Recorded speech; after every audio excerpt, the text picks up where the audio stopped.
안녕하세요. 위성사진으로 본 성경지도 공부해 오신 것을 환영합니다.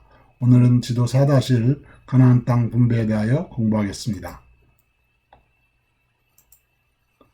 먼저 지난번에 여호수아 12장에서 여호사와 이스라엘 자손이 요단 서편에서 쳐서 멸한 왕들의 이름이 31왕이었다고 나와 있습니다. 이 지도는 바이블웨이의 이영재 목사님께서 만든 지도인데요. 여기에 사용하였습니다. 아주 한국말로 잘 나와 있습니다. 여기에 보면 빨간 별표로 되어 있는 것이 요단 서편에서 처한 31왕의 위치를 보여주고 있습니다. 남부에서부터 북부까지 골고루 퍼져 있는 것을 볼 수가 있으며, 오른쪽에 있는 곳은 요단 동편 도시들, 모세가 점령한 곳이죠. 그리고 그곳에 있는 두 왕, 헤스본 왕 시혼과 바산 왕 옥을 보여주고 있습니다. 그래서 총 왕의 합계는 33명의 왕이 되겠습니다. 이것은 위성사진으로 본 성경지도에 나와 있는 이스라엘 족속이 분배받은 땅을 족속별로 나타내고 있습니다. 오른쪽은 칼라로 보여주는 것을 보여주고 있습니다. 그러면 여호수아 11장의 말씀에 온 땅을 취하였다고 11장 6절에 나오는데, 또 13장의 말씀에 보면 얻을 땅에 남은 것은 매우 많도다라고 하는 것을 볼 수가 있습니다. 그러면 이 차이는 어떻게 해석할지에 대해서 생각해 보도록 하겠습니다. 여호수아 11장 6절에 보면 여호수아가 이같이 그 온 땅을 취하였다고 나오며, 여호수아 13장 1절에 보면 여호수아가 나이 많아 늙음에 여호와께서 말하되 너는 나이 많아 늙었고 얻을 땅에 남은 것은 매우 많도다라고 말하고 있습니다. 이 두 개의 해석을 하면 결국에 왕이 있는 곳을 전부 취한 것을 볼 수가 있습니다. 즉 성읍의 왕으로서 군사를 가지고 조직적으로 저항할 수 있는 세력을 모세가, 그리고 요단 서편에서는 여호수아가 전부 다 처함으로 말미암아 이제 그 하나님이 약속하신 내가 이 땅을 내게 주리라는 것은 이루어진 것을 볼 수 있고, 온 땅을 취하였다는 말씀은 이루어진 것을 볼 수가 있습니다. 이스라엘 사람들의 생각에는 그 일부를 말하면 그것이 전부를 의미하는 것이 때때로 나타나기도 합니다. 예를 들면 로마서 15장 19절에 보면 이 일로 인하여 내가, 여기서 바울이죠, 예루살렘으로부터 두루 행하여 일루리곤까지 그리스도의 복음을 편만하게 전하였노라. fully 전하였다고, 모든 곳에 전하였다고 그랬는데 실은 그렇게 할 수는 없지요. 한 사람이 모든 사람들에게 전할 수는 없지만 결국에 이것은 그 지역을 내가 다 전하였다고 볼 수가 있는 것입니다. 이것은 이제 성경에 나와 있는 그 오경에 나와 있는, 특별히 이스라엘 민족을 하나님께서 가나안 땅으로 보내시면서 가나안 족속을 쫓아낼 것에 대하여 드라이브 아웃 할 것에 대해서 말씀하시는데, 여기에 보면 내가 열방을 내 앞에서 쫓아낸다고 말씀하고 있습니다. 그래서 너는 내가 너희 앞에서 쫓아내는 족속의 풍속을 좇지 말라. 이렇게 해서 많은 경우에는 하나님께서 내가 쫓아낸다고 말씀하십니다. 그런데 여기 민수기 33장 5절에 보면 또한 같은 하나님께서 말씀하기를 너희가 만일 그 땅 거민을 너희 앞에서 몰아내지 아니하면 이라고 말씀하고 있습니다. 그리고 또 혹시 심중에 이르기를 이 민족들이 나보다 많으니 내가 어찌 그들을 쫓아낼 수 있으리요 라고 말하고 있습니다. 그래서 결국에 하나님께서 말씀하시고자 하는 것은 내가 쫓아냈지만, 즉 왕들을 쫓아내서 그들이 저항을 못하게 하지만 나머지 사람들은 결국에 너희가 쫓아내야 된다는 것을 말씀하고 있습니다. 이것은 우리의 신앙생활에서 많이 생각해 볼 수 있는 교훈이 되겠습니다. 자, 그 다음에 이제 또 땅을 나누어 기업을 삼는 모습을 볼 수가 있는데요. 명령을 보면, 즉 민수기에 보면 하나님께서 이 명수대로 땅을 나누어 주어 기업을 삼게 하라. 수가 많은 자에게는 기업을 많이 줄 것이요 수가 적은 자에게는 기업을 적게 줄 것이라고 말씀하고 있는데, 바로 그 이후에 55절 56절에 보면 그 땅을 제비보나 나눠줄 때 그 다소를 물러나고 그 기업을 제비보라 나눠줄지라고 말씀하고 있습니다. 이것은 이렇게 언뜻 보면 이게 둘이 상충되는 것 같은 것을 볼 수가 있고, 저도 이것을 어떻게 해석하는 것이 좋을지 여러 가지로 연구를 한 것을 여러분과 나눠보기를 원합니다. 그래서 이제 아까 우리가 읽은 대로 하나님께서 말씀하실 때 그 여호수아가 이제 온 땅을 취하였고, 이제 여호수아가 나이 많아 늙을 때 너는 나이 많아 늙어서 얻을 땅은 남은 것은 매우 많도다 말씀하시면서 이 땅을 9지파와 므낫세 반지파에게 나눠주라고 말하고 있습니다. 이것이 명령의 말씀입니다. 9지파와 반지파. 왜냐하면 2지파와 반지파는 므낫세 반지파, 르우벤 지파, 갓지파, 이 2지파와 므낫세 반지파는 이미 요단 동편에서 기업을 받았기 때문에 이제 나머지를 9지파와 므낫세 반지파에게 나누라고 말씀하시는 것입니다. 그래서 결국에 보면 여호수아 14장 2절에 보면 이제 그 여호와께서 모세에게 명하신 대로 그들이 기업을 제비파 9지파와 반지파에게 나눠줬다고 말합니다. 그런데 그것을 자세히 보면 여호수아 14장에는 유다 자손을 먼저 나눠주고, 유다 자손을 나눠준 다음에 물론 거기에 이제 갈렙이 먼저 유다 자손 중에 하나인 갈렙이 그 받는 이야기가 나오고, 그 다음에 유다 자손이 받는 이야기가 나오고, 그 다음에 16절에 보면 에브라임 족속이 받고 므낫세 지파가 받는 것을 볼 수가 있습니다. 이 에브라임과 므낫세는 요셉의 자손입니다. 그런데 각자 한 지파씩의 이름을 얻게 되죠. 나중에 다음 슬라이드에서 설명하기로 하고요.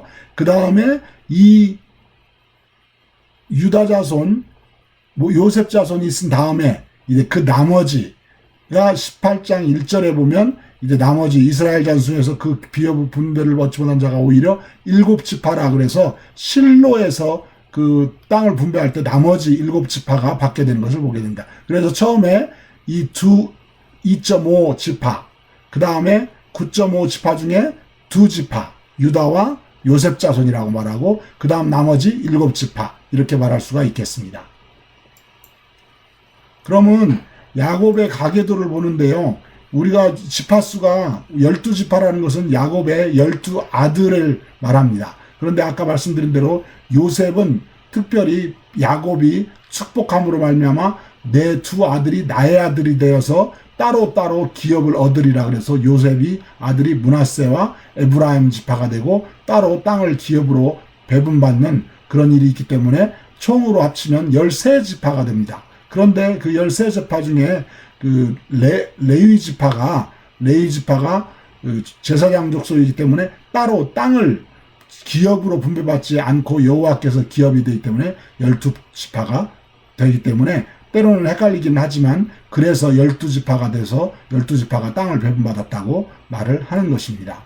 자, 그러면 아까 잠깐 설명했던 대로 므낫세 반지파, 르우벤 지파, 갓 지파는 요단 동편에서 모세에게 받았고, 그 나머지 9지파와 므낫세 반지파, 그러니까 9.5지파 합쳐서 2.5 하면 12가 되는 거죠. 이 나눠서 받는데 그 9.5 중에서 유다와 에브라임, 므낫세 반지파 이렇게 해가지고 또 다시 이제 받게 되고요. 그 다음에 나머지가 7지파가 남게 되는 것입니다. 그래서 7지파가 남는 것이 이렇게 노란 것으로 표시가 돼서 이제 보면 여기 노란 이름이 베냐민으로부터 시작해서 시므온, 스불론, 이사갈, 아셀, 납달리, 단지파까지 받게 되고 이 번호 1번부터 13번은 기업 분배 받은 기록된 순서라고 보면 되겠습니다. 여기서 말씀드린 대로 레위 지파는 그 기업 분배를 받지 않게 되기 때문이고, 여기가 13이 된 이유는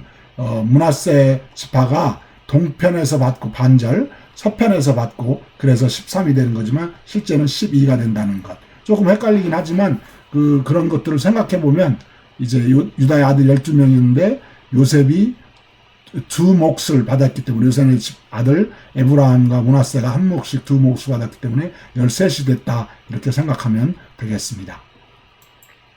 자, 그러면 이제 마지막 슬라이드인데요. 이제 아까 말씀드린 대로 기록된 순서는 여기에 나와 있습니다. 그래서 그 옐로우가 이 노란색이 여기에 나와 있는데요.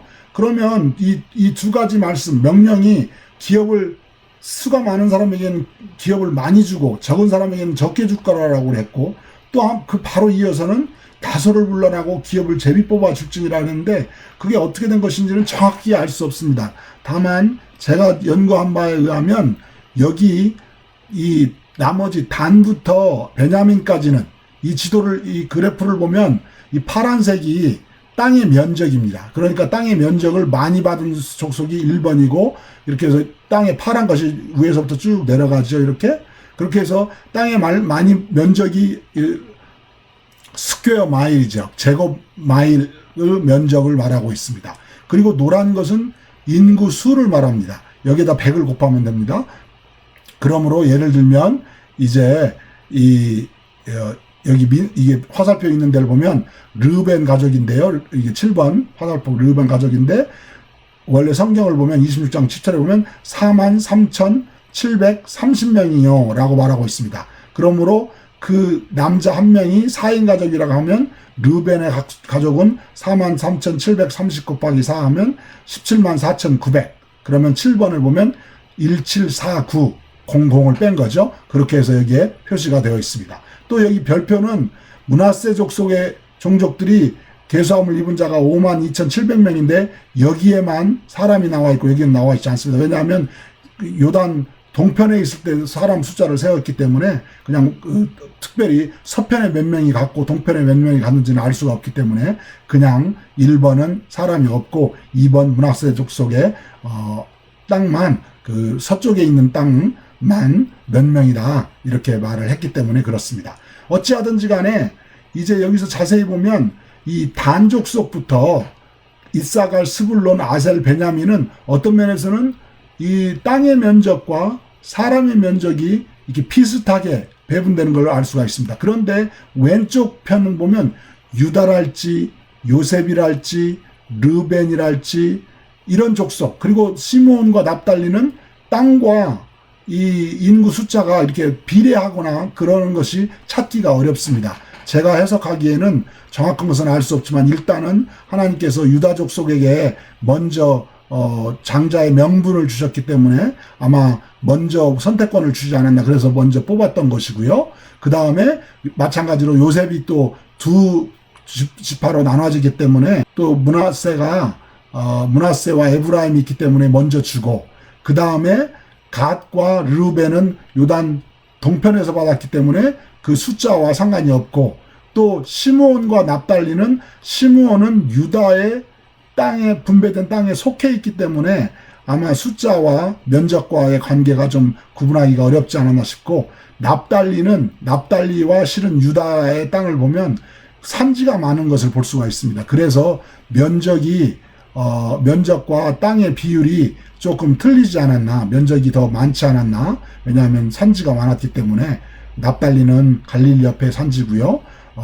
시므온은 유다는 유다 산지고요. 시므온은 또 네겝 남방이기 때문에 그렇게 농사짓기가 좋지 않았기 때문에 그렇지 않았나 그렇게 상상을 해보지만 특별한 이유는 알 수가 없고 다만 이 두 가지를 아마 그때 당시에 기업 밴부 받으면서는 어떤 이유가 있었기 때문에 이런 순서대로 나누어 주었고 또 이런 사이즈가 분배가 되지 않았나 싶습니다. 그러면 다음 주에는 다른 것을 공부하도록 하겠습니다. 감사합니다.